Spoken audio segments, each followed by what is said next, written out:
শীত নিয়ে যে বার্তা দিল আবহাওয়া অধিদপ্তর। চলতি সপ্তাহের মধ্যে দেশের বিভিন্ন স্থানে তাপমাত্রা কমতে পারে এবং কিছুটা শীত অনুভব হওয়ার সম্ভাবনা রয়েছে।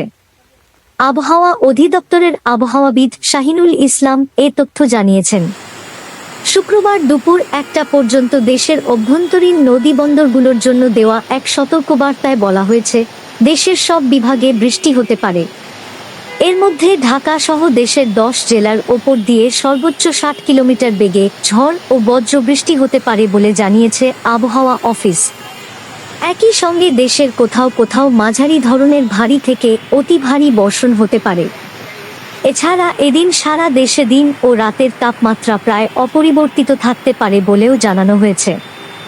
অন্যদিকে আবহাওয়া অধিদপ্তরের আবহাওয়াবিদ শাহিনুল ইসলাম দেশের একটি সংবাদ মাধ্যমকে জানিয়েছেন, দেশ থেকে মৌসুমী বায়ু বিদায় নিচ্ছে। এ সময় মৌসুমী বায়ু প্রচুর বৃষ্টি ঝরায় এবং শক্তিশালী আচরণ করে থাকে।